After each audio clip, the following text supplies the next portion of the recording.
Hello and welcome back to the Puncher's Chance podcast, and welcome to the preview show, the first of two preview shows this week.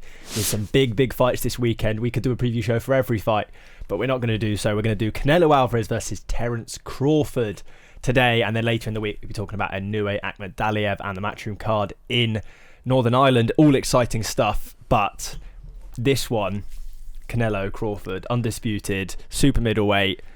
It's been a long time coming. How are we feeling for it? Yeah, it's really intriguing, this fight, I think. A lot has been made about the weight, like Crawford going up in weight, but I think there's so much more you can talk about in terms of this fight, and I think it is the biggest fight of 2025, the biggest fight we're going to see of 2025. It's one of the biggest fights we've seen in the last few years, never mind just this year, and we've had a lot of big fights over the last few years, especially since the Riyadh season has kicked off, and this feels like a massive fight live on Netflix. I feel like an all different type of audience as well in Vegas. It's going to be very good. I think it rivals like Bivol Beterbiev in terms of intrigue, in terms of the way it split people down the middle, the nitpicking. It basically is, what do you weigh heavier on in terms of who you think's going to win? And everyone's got the same weighing up. Is it the weight? Is it the skill? Is Crawford past? Is Canelo past it? Is Crawford not as good as he thought he is? And it just depends which one you pick and which one you think is the most poignant. Basically fuels your opinion. And it was the same with Bivol Beterbiev. I think it might be a bigger fight than that one because yeah, definitely. They are probably more well known, especially Canelo. He's probably the biggest boxing star in the world. Like, everyone knows who Canelo is. So I think that is what will make it bigger. But it's just so intriguing. It's like when they first announced it, I was straight away thinking, oh, Canelo's going to be way too big. But the closer you get to it, well, we're less than a week away now, and I'm still going back and forth. You think you know who's going to win it, but then you think again, you're like, oh, I don't know. It is really one of those. It's been making it go back and forth, racking the old brain all week, and I've stuck to one, but I've been I'm not confident on it. And the Vegas thing, do you think the fact that it's in Vegas on Netflix? Give him the limelight now for his fact. I'm not. I love this. This is a dreadful fact. This is one of the worst. It's not necessarily a fact. It's just I wrote an article for Boxing News about. Well, sorry. All three of us write for Boxing News, but I wrote one the other week, and it was about fighters who have stepped up in weight and won. And three of the fights that I picked all happened in Vegas. They all went up 2 weight divisions, which is what Crawford's going to do next weekend, and they all won. So it could just be a lucky omen, something. But did you trawl through everyone that happened in Vegas, or was this just you just picked 3? I did generally just pick 3, but the thing is, all the big fights used to happen in Vegas. So if you're gonna have a big fight, it tends to happen there anyway. So there's high likelihood. People only really come up 2 weight classes for big fights, because otherwise there's no point in it. Saw that with Canelo and Dimitri Bivol, didn't we? And we saw what happened there, going up a couple of weight classes. And didn't he do it vegan as well? He did a vegan like bulk up to light heavyweight, which is weird. Was like, nah. But like Ben said, this fight, they're sort of promoting it as the fight of the century. Maybe it's not quite that, but it's definitely up there with the fights that we've seen this century. And Saturday can't come quick enough for it. But it's just intriguing to see now whether all these talking points that everyone's talking about online, what we're going to talk about in this podcast, is the jump up in weight too much for Crawford. His trainer said it's not. Canelo Alvarez, has he still got the hunger? That's something that I think you look at both men's careers now. They're both on a similar line, but are they on the downward spiral of their careers? And could this be their sort of last big payday and all that? It's just an intriguing fight. 12 rounds for all the marbles in that division. It's just very, very exciting. Yeah, I like you say, I think that's what we don't know is what trajectory they're on, and ultimately let's be real, this is a welterweight clash that's happening at middleweight. Yeah. Or super middleweight, because Canelo's not a super middleweight. He's not even a middleweight. He has just, throughout his career, kind of moved on up through. And Crawford has done the same. Obviously, he's done the last 2 particularly quickly. But this is a welterweight clash just happening at super middleweight with both guys probably bigger than you would what they would be if you would kind of pick perfect fighting weight for both of them. Yeah, I don't think the weight is gonna be as big a difference as people have maybe made out, and even we probably made out when it was first announced, because like you said, Canelo is a relatively smaller super middleweight. Like, he's fought at lower weight classes, he's just been at super middleweight for a long time, and when you see the two of them stand next to each other, especially with I don't know if you've seen the photo that Crawford put out this week, he looks very much built like a super middleweight now. But there's also another photo that the UFC fighter Ilia Topuria put out, and he doesn't look exactly the same as he did in the picture you're little referring bit more to. timber. Yeah, little bit more timber. I think this idea that Terence Crawford will be a well-built, fully formed super middleweight is impossible. To put on 2 weight classes worth of muscle is something that takes 2, 3, 4 years to do effectively. You know, when we talk to Sean Aspinall, the nutritionist for UFC fighters, boxers, he talks about putting on muscle mass is a long-term 2 or 3 year process. So Crawford will make super middleweight. He might look alright for super middleweight. He might feel alright for super middleweight, but he will not be at his best. He will be at 80%. His punch resistance will be at 80%. His power will be at 80% of what he could reach at super middleweight given the time. But that very well might be enough, because we've seen him before. He's very good at boxing. Any fighter, I was watching back some interviews that we've done in the past, and some of the fighters have said that they've gone out of camp, they've blown up in weight a little bit, and when they've come back down to the weight, they sort of don't have the same sort of great outing that they had in their last fight. So for Crawford, you look at that sort of fights now, he's moved up gradually, hasn't he, with the weights. Israel Madrimov last time out, what was it, August last year? Inactivity there is a little bit of a concern as well in this fight, but going back to that fight, it wasn't the most impressive performances by Crawford that night against Madrimov, let's be honest. A lot of people obviously online were saying that Crawford didn't look that great. Madrimov had it, and it was a robbery. Only in retrospect, because we saw what Virgil Ortiz did to Madrimov, and styles make fights. It's a different. Madrimov Crawford was such a chess match in the way that Ortiz Madrimov wasn't, and I think the pace of the fight didn't suit Madrimov against Ortiz, whereas Crawford isn't the kind of guy that's going to do that to a fighter. So I get what you mean, but it's only in retrospect. At the time, we saw Madrimov as a tough fighter to beat. What I'm trying to compare here is I was at 154. This fight on Saturday is at 168. Yeah, but I think the jump's incredible again. Yeah, but I think Crawford, he's done it the right way. He hasn't just chucked size on for the sake of, let me just eat as much as I can to get up to 168 and I'll just be happy. What Canelo did for Bivol, basically. Yeah, but he's done it in a very smart way. I think he's going to come in really good shape. It's just, I don't think the putting on the size will be the issue, because I think that's his natural, if anything, his natural walking around weight is even bigger than what 168 would be. So I think he'll be alright with that aspect. It's just the case that Canelo has fought at 168 a lot of his career, where you don't know how Crawford is going to handle fighting at 168. But he won't be in peak shape, because otherwise people wouldn't bother weight cutting. It's only a thing because it's effective, because you'll come in stronger than you are heavy.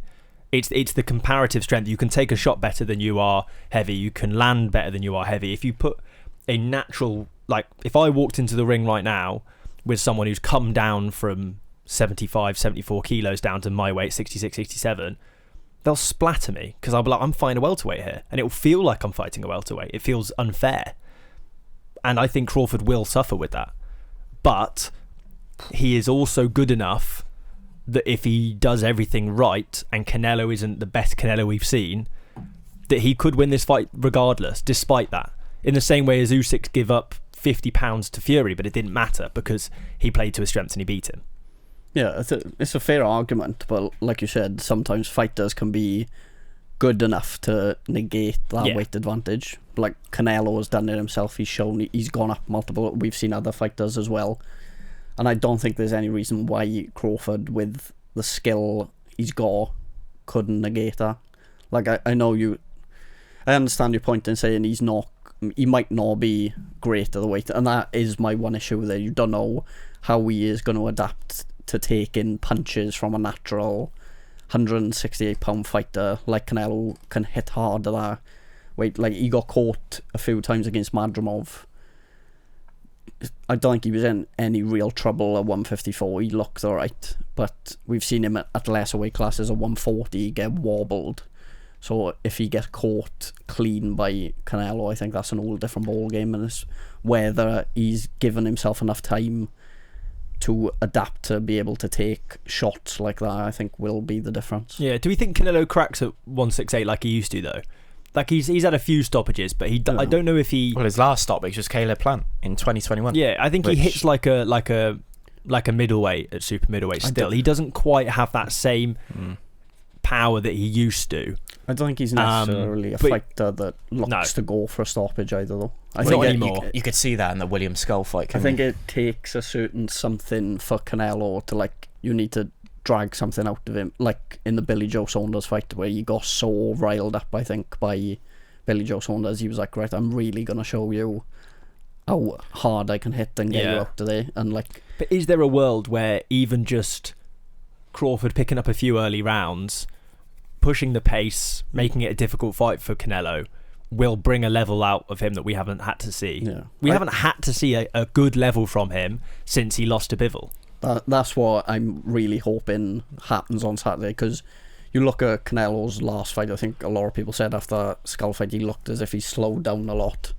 Like, obviously it was an incredibly boring fight, and Skull didn't really help the situation because he was just happy to survive the 12 rounds. But if he comes in similar and Crawford is a lot quicker, a lot lighter on his feet, can move similar to how Skull did, but also have the qualities to sort of punish Canelo, when he gets the opportunities, it could make it interesting. And I would like to see Saturday Crawford get off to a quick start, get a couple of early rounds banked, and then, like you said, Canelo's like going back to the corner. He's like, I'm a few behind now, I need to ramp it up, and how he deals with that. And if he starts to apply that pressure, starts to smash shots to the body like we can, or we've seen him before, how the fight plays out then. Do you think it'll be a fan friendly fight, or is it too exciting on paper that when you're watching it, like when you watch the right fight, if you really care about it, then actually you almost feel even if it's just like skims their head, or it actually is just hitting glove, everyone in the crowd's going, like, they're getting on the edge of their feet because they feel like something's happening. Do you think it'll have that kind of energy, or will it fall flat? No, I think it will. I think it's because they're such big stars, and obviously it means a lot for their legacy in the sport, because whichever one of them wins this, it's a massive win regardless. I think, like you said, it's just going to be that excitement of, even if you never know if Crawford lands a big shot and you see Canelo wobbled slightly, that's just going to, like, something you might not expect, but it'll raise the excitement. Or can you imagine first round that happening? It would, it would set the atmosphere in the same way as when Dubois hurt Joshua at Wembley. It was that fight was, I couldn't take my eyes off it. I just felt like I'd gone into like a trance for the rounds that existed, because of this one kind of moment that just got you on your edge of your seat. And I don't even think he has to wobble him. I think if he just catches him and it doesn't even look like it, in your mind in that moment, you'll be like, oh my god, he's just caught him, he's going to finish him here, or da-da-da. You get caught up in the excitement of it, but they are both very high level, and high level fights don't always deliver. No, sometimes they do, and sometimes they deliver to a degree that you couldn't even expect. But I think I always worry with commercially huge fights whether they'll be as good as they are billed to be. Do you know what I mean? If they're willing to take a risk. Expectation versus reality. Yeah. But then I've just compared it to Better Be with Bivol, and that's probably two fights are one of the fights of the year in their own right. So I'm contradicting myself. I think I'm just panicking now. I don't think it's going to be a Tom and Jerry fight, as they like to put out in the press conference. And do you know what? I will guarantee it will be the biggest fight that Dana White throws in boxing. I think this is the peak. I think they've from off. I think it's going to peaked, and then that's I think it's just going to be a slow. I just don't see the place for it. I think this is the start of them to taking over. Unless everyone else out. unless Turkey just decides that he's had enough of Eddie and Frank, like, you know, those toys, I've had enough of those toys, they're no fun anymore, they can go in the box. Here's my new Dana White MMA. I think he's just looked at Dana White and how successfully he's built the UFC and how he's promoted it, marketed it, and he's the sort of face of it. And I think he could do the same with boxing. I think that's the plan, is to have him just oversee. He's just going to be the promoter of combat sports. He sells things in his own right as well, Dana. Just having his name on things gives it a great... People do, for right or wrong, people care what he's doing. Yeah.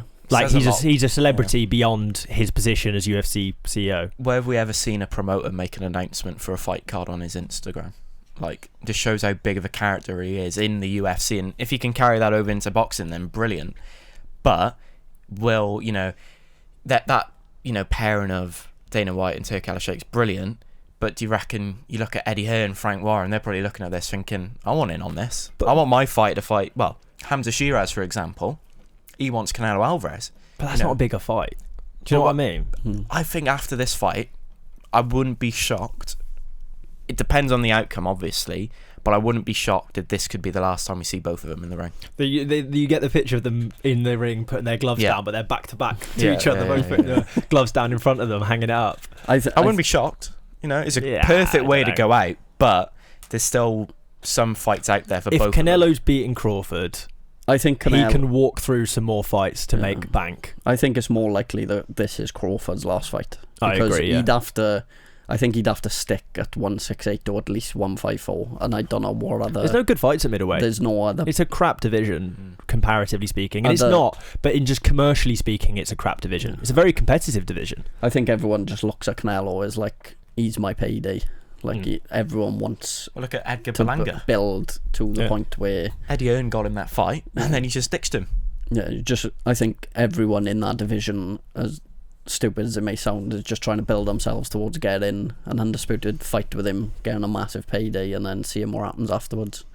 And yeah, I think Canelo is more likely to carry on after this. Like, obviously we're not going to give the predictions away, but I still think there's maybe one or two more fights depending on it. Either a super middleweight or whether he wants to jump up again. I don't know if he will go up to light heavyweight again, but I don't see him doing it. I think, personally for me, I think that like Bivol rematch would be the one to go out on. Give her another go fighting Bivol. I just don't see it. I just don't see him. I don't think it will happen, because I think I think that would happen end of 26 maybe. But also, I just don't see him ever causing Bivol problems at the size. He just doesn't have the size. He doesn't have the length. Right. But like, he's already fighting against range as a middleweight, let alone up at light heavyweight, and it's a big jump. 175 is heavy. They're both pound for pound stars as well, aren't they? Crawford, Alvarez. If Crawford does get the victory now on Saturday night, does he go to number one as pound for pound in the world? Or if Canelo Alvarez beats him, does Canelo Alvarez move up to maybe number 2, number 3 maybe? Because he's in the top 10, but he's quite low down in that top 10, Canelo Alvarez. Yeah, but I think that's just based off of recent victories. I think the winner of this probably is the number 1 pound for pound in the world, because of you're beating another pound for pound star. And until Inoue gets in with Nakatani, or Usyk continues to dominate at the level he's at, which I just don't think there's a fight out there that can garner Usyk the same clout that he hasn't already won, that this will for Canelo or Crawford. It's a constant sort of swap thing. Yeah. Basically, whoever wins last is who I consider the number 1 at that time. It's like constantly one-upping each other. It sounds quite harsh on Canelo, but I think it'd be more of an impressive win for Crawford than it would be Canelo, because if Canelo goes on to win, I think a lot of the sort of what people will be saying afterwards is, oh yeah, but he come up to weight classes, you were expected to beat him, you are the bigger guy, naturally you should have beat him really. Whereas if Crawford can get it done, then that will look in the eyes of people a lot more impressive, I think. Yeah, you might be right. But to go back to it, because I've thought about it as you guys were talking, is there a bigger fight that Dana and Turkey could actually make than this? Because Joshua Fury. They don't own Joshua or Fury. That's Queensberry Matchroom. Yeah. They're not getting those fights. Do you reckon it could be a bit of crossover sort of stuff that they could be Yeah, going that's what I down mean. the road This is why I of just- UFC fighters coming over to the boxing world? Canelo and Crawford are unique in their size and lack of promotion. Well, Canelo Alvarez is his own promoter. yes, So- exactly. And Crawford's not tied down No. to any major promoter. He's worked with promoters in the past, but he's not tied Who was down his to one. PCB, weren't it? That's who Maybe. Canelo was with. I can't remember about Crawford. I can't remember what the his last fight or whatever, his fights before Riyadh and He's stuff was with on. Top Rank, right? Yeah, maybe. But either way, do you see what I mean? I just think this is such a unique. I I can't think of I any get fight. I get what you mean. It would be difficult. To, and I don't see it being a long term to gain the stable required to overtake, to get the top heavyweights in the world, which are the bigger fights than this, to wrestle those from Frank as a youngster and then build them up to world title contention and then put them in against each other. I just don't see it ever happening. So- I think this is as good as it gets for him. One and done then. Not one and done. He'll do other stuff, but I just think this is the pinnacle. Do you think they just roll him out for whenever they get like a big fight like this? It'd just be like every few months or once a year or whatever. Yeah, I guess if Turkey has a big fight he wants to make and it's not on a Matchroom card, then he just goes, yeah, well, here we go, have these boys, or it's not on a Queensberry card. I suppose they are just putting on, like, every show they've put on has been really good. Like in terms of the cards they've put together, whether it's with Dana White or otherwise. Yeah. Like, I still think they're going to put on very impressive cards, but yeah, it's going to be interesting to see how that dynamic sort of changes over the next few years in boxing, where Eddie Hearn, Frank Warren sit within the plans that they've got, and Dana White, because I can't see Dana White wanting to be someone who works alongside other promoters. No, I feel like he's very much looking at them going, I'm going to overtake what you have built already. Says a lot with it's the UFC all over, ain't It's it? a business, and Yeah. you know, you want to be top of that business. closed market is what he operates in UFC, really. You can't fight in Bellator and also in the UFC. Yeah. That's a worry with me, is the closed market thing, because I don't think UFC fighters, and they've openly spoke about it plenty of times. I think even Tom Aspinall's like dipping his toes in the potential of coming over to be a boxer now, because the pay they get for what they achieve in their sport just isn't comparable to what, well, like fucking misfits fighters are probably getting paid at some point. And not to mention the fact that I think, I mean, maybe this is a conversation for a different day, but the whole Tom Aspinall, John Jones thing has undermined what the UFC stands for, which is that we put the best in at the best, unless we really like the not the best, and then we'll protect him. And then therefore it kind of, for a long time, it undermined the UFC model. And I just don't think in boxing that model works. I just don't think it will. It's been, there's too many. It's not organically. It's been created organically since the late 1800s, that has built this kind of weird, messy world that we live in, or it operates in. But that's what makes it fun, is the fact that it is weird and messy. And like at the top tier show on the weekend, you get Mexican fighters out of nowhere beating your best prospects when they shouldn't be. But because of the way it operates, you just don't. The things you have to do to get to the top aren't linear. It's there's bumps in the road. It's different, like you said, it's different paths for everyone. They're like, someone could, like you said, they could lose very early in their career, or take a few losses early in their career and build. They take a different path and they win a few belts, they get them up those rankings, and before you know it, they're world title challengers. Or it's very different to that UFC model, where there's that one belt, one guy at the top, and everyone else is chasing after that. Whereas, like you said, with boxing, there seems to be a new belt. I wonder what he thinks. Shows up every other week. I wonder what Dana White thinks about this one on Saturday night. That, you see him after big UFC fights. He's the one holding that one belt, because there's one belt per division. How many belts is he going to hold? Does he like the fact that he will hold the ring belt? Nah, the Ring magazine belt will be in Dana's hand, and maybe some daft undisputed belt that's been made that no one cares about. And then the people will hat. The WBC hat will get slapped on, the t-shirt, all of that stuff. But I think the idea isn't it? Is that Dana will? Ring, I think that's what they want to try and do, is build the Ring magazine belt as the belt to have. But I don't know. I just Is that don't know the way where in this- then, maybe, for Dana White? And this sort of boxing promotion is having just that one belt, that Ring But magazine he belt. won't be Ring. He will not. He wouldn't accept being. But Turkey Al Sheikh's a Ring magazine. Yes, ain't that's he? what I mean. So I if don't they're think working Dana will together- accept saying I am Ring magazine promoter, because that's not his company. Yeah. He does what he wants to do in his mind, I think, and I don't think he wants. I won't be shocked if we see a TKO belt. Yeah, that's what I think.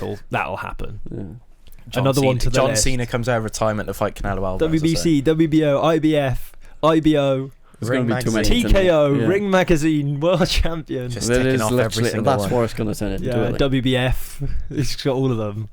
That should be. Someone should do that. Someone should try and win every world title. But I'm talking win like WBF, IBO, all the IBA, all the weird, All the niche international. ones. Yeah. Misfits. Like a journeyman boxer, but a really good one. Like Yeah, yeah. Who says no? We're about 25 minutes in, On one fight. and we haven't mentioned any other fights on this card. So before we do our predictions, and we get onto all of that fun stuff at the end, and a bit of a sort of wrap up, Christian and Billy, Lester Martinez, a man who's most certainly going to be waiting in the rings for the winner of this fight, has put himself in a position rankings wise to have that strength. He's the WBC interim, or he will be if he picks up this fight, certainly. Is he the next one to cause Canelo problems, or is he just another one that's going to get built up to the top just to fall?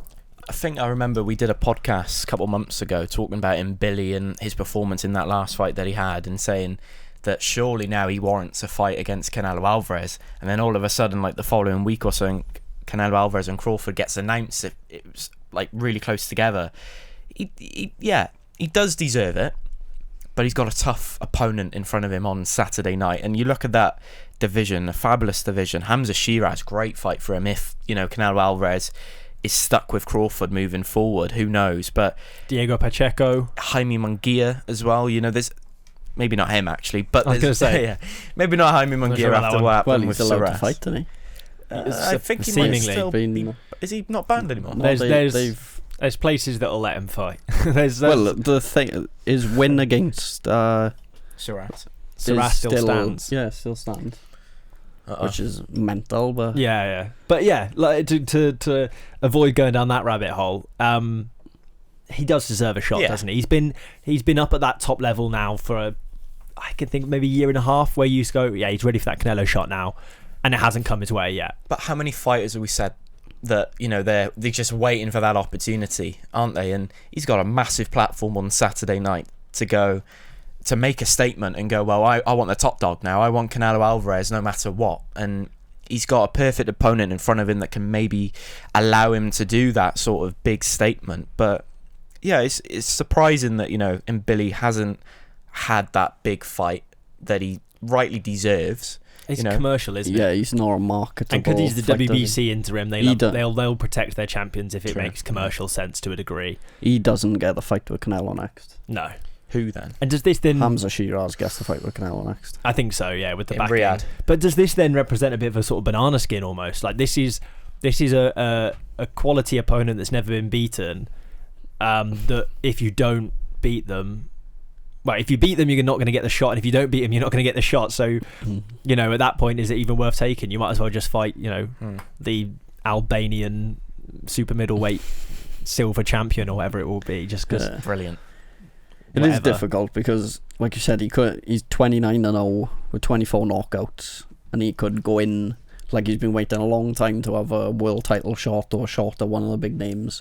Could go in Saturday, lose, and no one looks at even giving him the chance again. So everyone looks at it and goes, what, Bryce, this guy was meant to fight Canelo Alvarez? Yeah, I suppose he can only do what's put in front of him. I suppose he's only getting offered this fight, and he's going to be on the undercard, so hopefully, like you said, he can make that statement and make a big enough statement that people look at him on Saturday and go, well, he should be the one that gets to challenge him next. Maybe.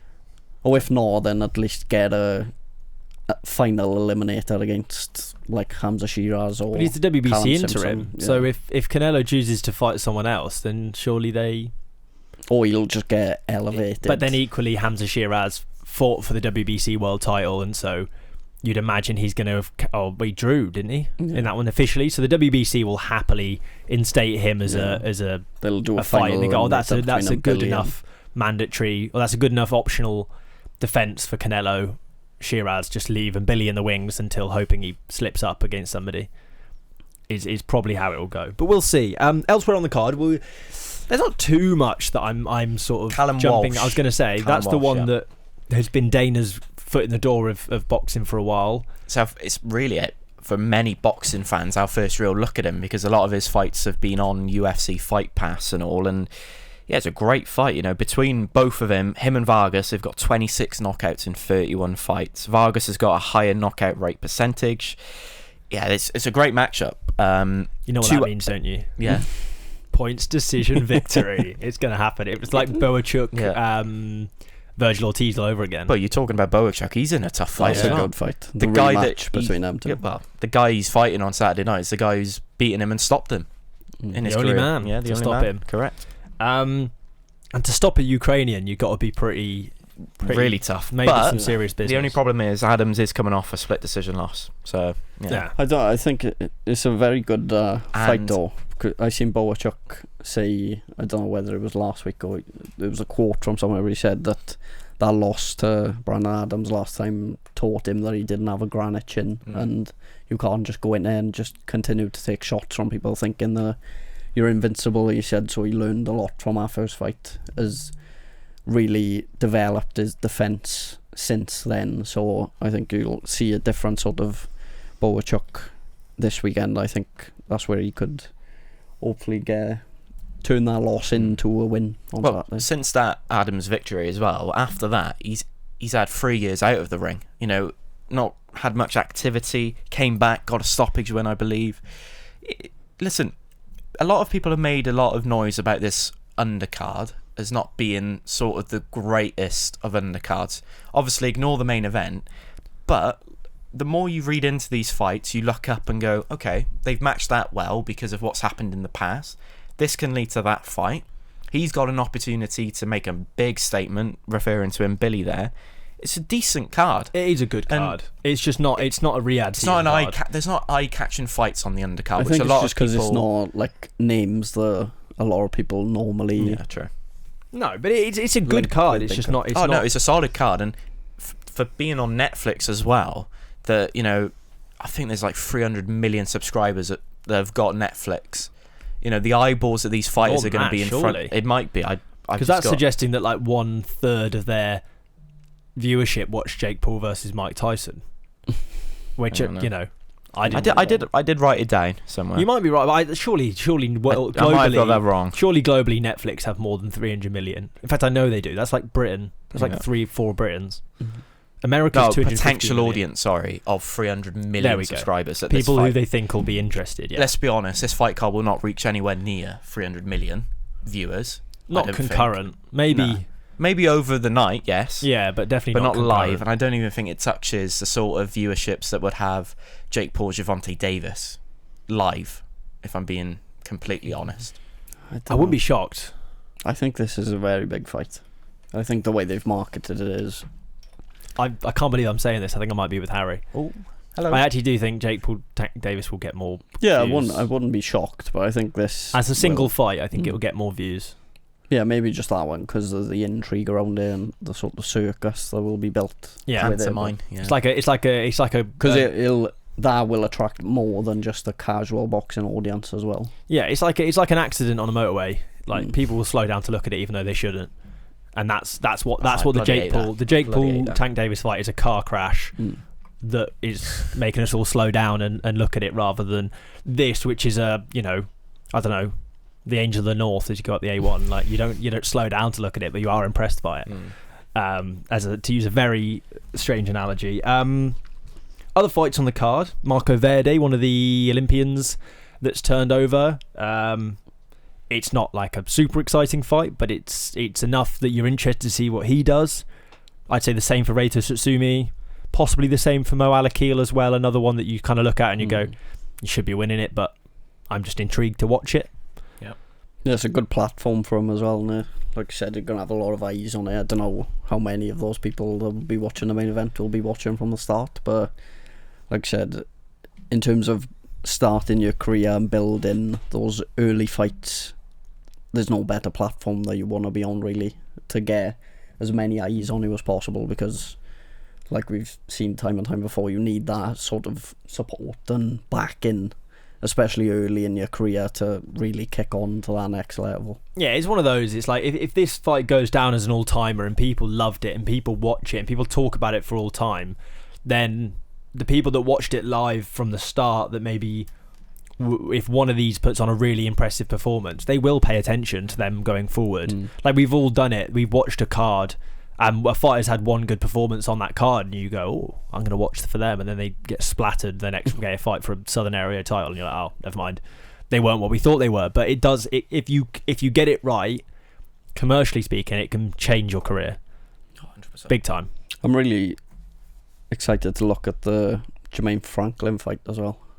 See how he gets off. Okay. Just because it builds towards, obviously, the Atoma fight. But How have you shoehorned Moses? Well, I Atoma into this think podcast? that This fight guy, what is more or less. We all write for Boxing News now. Yes. What was your first article for Boxing News? Was it? It was the Atoma one. Oh, wow. Yeah. You can't get enough of him, can you? He's Leave the man alone. going to run the heavyweight division. He's boys, Boxing you News' can tell him. Moses Atoma correspondent. That's what he Yeah, is. that's what I shouldn't be. But I think this is, it feels like a semi-final for fighting. Well, I don't know, depending on if they go elsewhere with Atoma, but I think Jermaine Franklin fight makes real sense. It's a good fight as well, Jermaine Franklin's in. The guy's fighting 15 fights, got 40 knockouts, coming off a first round knockout. The only problem is in this, for me, if you're talking about, because I think you said Franklin could be a perfect opponent for Moses Atoma next. Obviously, he's very tough and durable. He's gone the distance with Joshua White in recent times. Very close decision loss to Dillian White in London. But since that Joshua fight, he's only fought twice since April 2023. And that's a concern for me going into this. And he's coming up against a Kazakhstan fighter who, as I've just said, has got power and all that. Franklin's never been stopped, but this is a big platform for this Ivan guy to go, you know what, I'm going to... If we're going off what Ben's saying, if lying ahead is Moses Atoma, the next face of this boxing heavyweight division, then I want a piece of that. Then I need to make a good performance against Franklin. I think the opposite. I think that this is... I imagine Ivan Dako's record looks better on paper than it probably does. I haven't watched enough of him to box to say that confidently, but how many times you've seen a fighter go in there, look really dangerous. On paper, they are an absolute menace, and then actually when they step in there, they're okay. Yeah, It gives me the vibe of, who's the fighter that your best mate Lawrence Okoli Lorena. knocked out for? No, not Lorena. Not the Bridgerweight title, the Polish guy. Yeah, I know who you mean. Is this, No, he's I can't remember bare his knuckle name. fighting now. Not Cieslak. is it Cieslak? No. No, Michael Cieslak's better. Are you not thinking of the Canadian guy, the Bridgerweight champ? Ryan Rosicki or whatever it is. No, there was I'm sure it was... Who did he... Rosicki's a Polish name. No, it's Rozansky. Oh, is he Canadian though, isn't he? No, he's No, Polish. he's from- But Is it he Poland? was literally, before he fought Okoli, 15-0, 14 knockouts. Yeah. And he got splattered in the first round. The guy that Solomon Dakers beat on the Dubai Usyk undercard looked like a problem on paper, but when actually you see him step in the ring and you go, meh, actually it's okay at best. Yeah. I could be wrong. I'd give- love to be wrong. yeah. I'd love to see an exciting Kazakh go and blast someone out of there and go up, but I just... They're tough though. They are tough. I don't From know. that part of the I world. can't say I've ever seen many from that. Us Welsh fans, well, we know that after what happened in the football last week. Of course, yeah. Very that's, tough match. That's why it's Yeah. just bitter on you. Predictions. The bit that matters. Do you know, I get absolutely fingered on this podcast for taking my time. Get what? What do we do to you? Off camera, yeah. Yeah. Can I just say though, Behave before now. we get on to our predictions, Okay. we put out a post on our Instagram. Yes, I like Make this. sure to follow us on there because we're going to hopefully do a little bit more sort of engagement with the fans on there.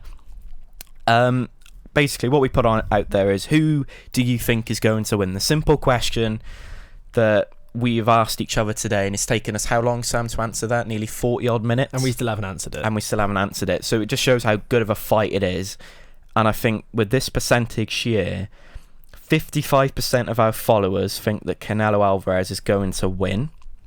45%, obviously, if you do the maths, think Terence Crawford's going to win. It's close. It's narrow. It's literally a 50-50. It is very narrow. It's one vote off a 50-50. So yeah. And you can't give away that we haven't got many fans that have answered. It's 55 votes because thousands of people answered the. Do you want to know how many people actually answered? I can have a look later. 33. Okay, there we go. Whoever answered mine, we do really appreciate it. We do appreciate it. The first fight we just mentioned, Ivan Dyker versus Jermaine Franklin. It's a heavyweight 10-rounder taking place about midnight our time. Yeah, Who is going to win that one? Night. Harry. Dyko decision. Franklin decision. I've gone Franklin decision. Nice. There we go. Serhii Boachuk versus Brandon Adams, super welterweight 10-rounder. We talked about this one a little bit. Who's going to get revenge or not get revenge? Ben? Repeat or revenge, yeah. Boachuk decision I've gone for. I agree with Ben. Boachuk decision. Boachuk stoppage for me. Oh, Callum Walsh versus Fernando Vargas. This is hard to call. Mm-hmm. This one, and I've stitched myself up here because I've set myself up to be the one who has to go first. I feel like there's a bit of pressure on Callum Walsh as well on Saturday night because he's Dana White's fighter, and it's like I've already said, it's the first time that a lot of the boxing fans are going to watch him, because I don't know many boxing fans that have got a UFC Fight Pass subscription, so it's going to be interesting. The pressure's on him, and I think he's going to deliver. I think he's going to deliver a very strong stoppage. I didn't get to do my prediction. Oh, sorry. You just stole in. I thought you were. Wait, you could. I also was going to go for Callum Walsh. I knew the answer the whole time. You rushed me, so I was playing trying it up a little bit. Okay. You didn't rush me. What, are you trying to hit the hour mark now? No, I'm just creating a bit of intrigue. Nice. What about you, Ben? Interesting. I'm looking by the fans' prediction. Yeah, Vargas is the favourite. Yeah, by stoppage as well. But do you want to know why? I reckon he's got a big knockout rate. Just think a lot of Americans. He's got a bigger knockout rate than. I reckon just a lot of Americans. I'm gonna go voted Walsh by decision. Fair enough. Christian Billy, Lester Martinez. Who's going to win this one, Mr. Tovey? In Billy points decision. What about you, Ben? I think this. Interesting. I've gone and Billy by stoppage. I think in Billy stoppage is probably the most likely, but as I less often but still do sometimes say, you never stop a Nicaraguan. And so for that reason, I'm going to predict Christian Billy for a points decision. Is he actually from? I thought he was Guatemalan. You never stop a Guatemalan either if he's not from Guatemala. Nicaragua. Well, that was just that's my geography GCSE, but then with my flag knowledge. Well, you definitely don't stop a Guatemalan. That's knowledge. Saul Canelo Alvarez, Terence Bud Crawford, super middleweight 12-rounder, undisputed. This is. Do you know when I talk about making our predictions this early in the week? I would love to make my prediction after the weigh-in. Why? Because then you can see them both go, how much they weigh, etc. Stop being boring. I've already done my prediction. Crawford gets a very close split decision victory. Outrageous. Yeah.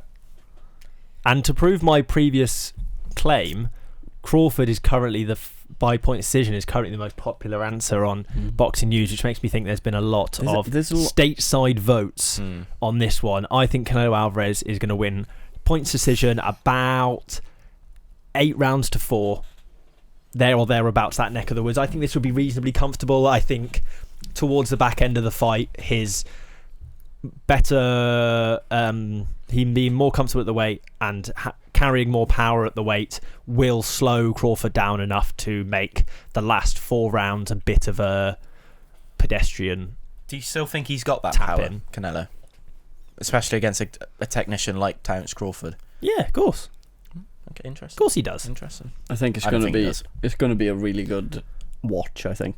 Wait, I think he's got the power to beat him. I don't think he's got the power to stop him. Hence, I've gone for a points decision.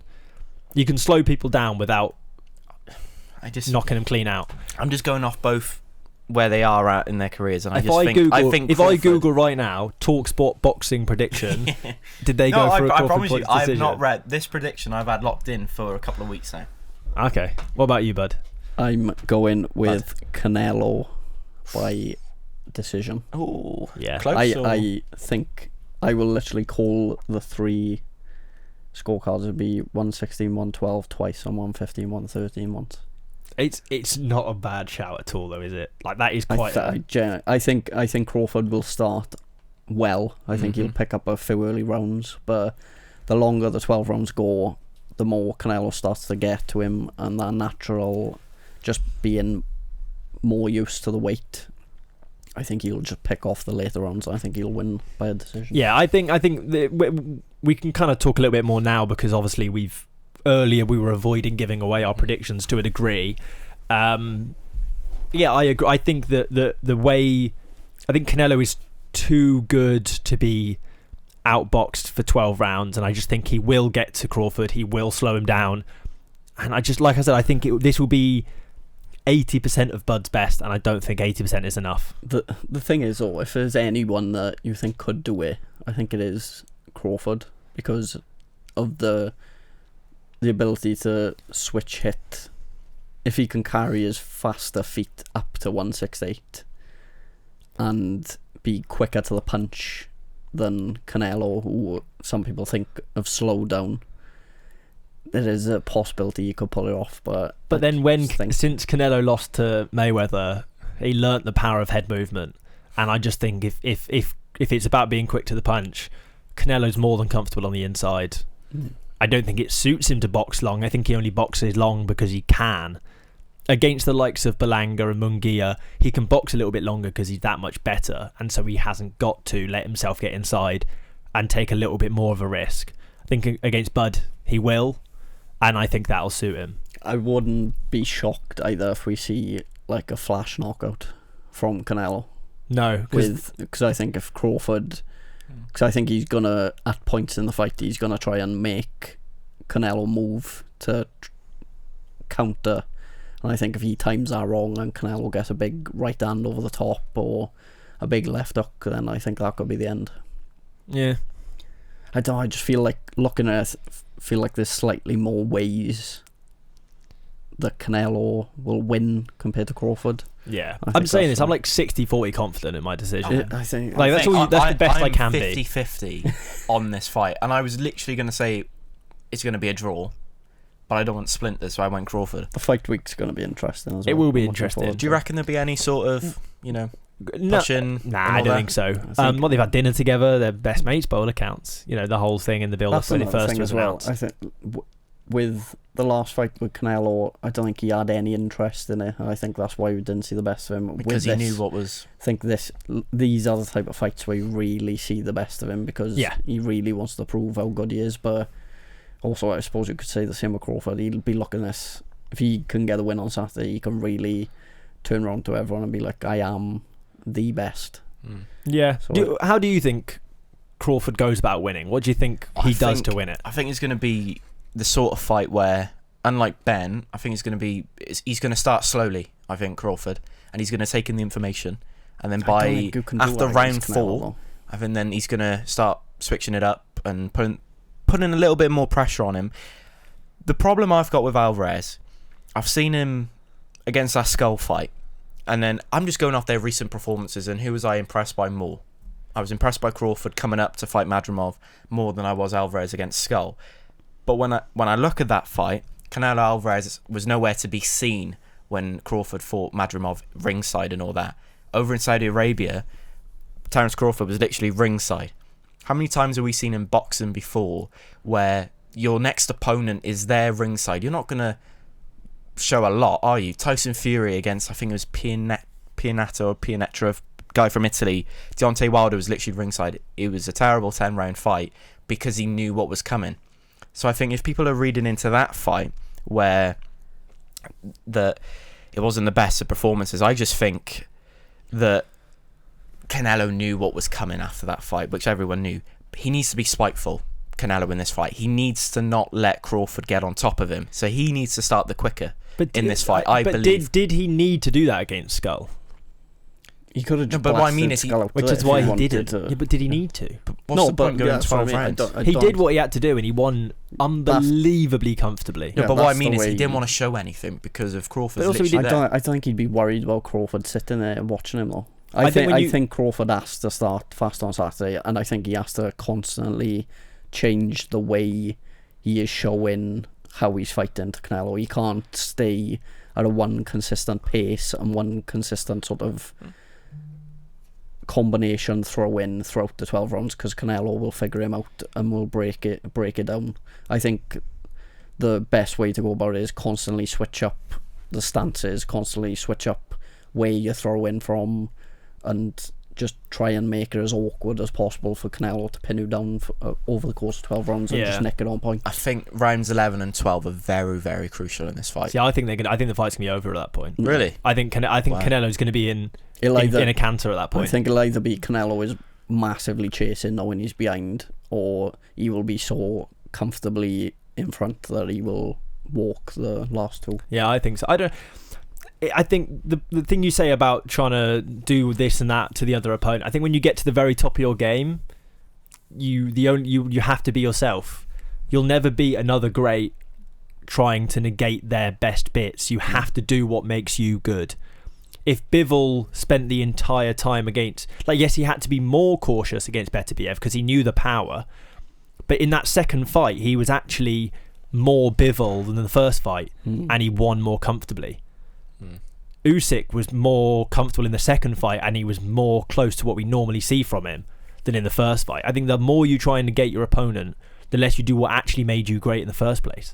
And these guys are elite operators. They are the best at the best of what they do. Do what you do and hope it's enough, I think, is the best. Do you reckon he can handle the pressure as well? Because a lot of people are going to go after this fight. If Canelo wins, they're just going to go, you were 2 weight divisions above this guy, so you were expected to win. Yeah. He's been through. He's seen it all. He's had 70-something fights. The Golovkin fight, Mayweather, Bivol, even in recent years, all of those fights were potential banana skins. People were billing them as these guys might cause you problems, and he did it in second or third gear at best. He'll have a big backing on Saturday as well. I think he'll feel like a home crowd for Canelo. Yeah, up to Vegas for sure. Is there any more to say, or have we? I just can't wait till we sat here next week now and it's been some first round knockout. I can't wait to be sat at home on Thursday when you see the fight's been pulled because someone's injured or anything like that. Monday. Tuesday. This is coming out. It's Monday Tuesday, today. So we've gone the earliest possible opportunity to publish it, just in case. Tomorrow at the Grand Arrivals. Yeah, they could trip over and then we'll have to just put our last. That's not happening. It's not happening. No. It's not happening. Thank you all for tuning in. If you've made it this far, you've made it all the way to the end, then let us know who you think's going to win, how you think they're going to win it, why you think they're going to win it, all of that good stuff, and obviously follow us on all of our socials. It's been a while since we've done an episode this long, so thank you if you have stuck around to the end, and we'll see you all later in the week for a bit of a new A action. Punches chance.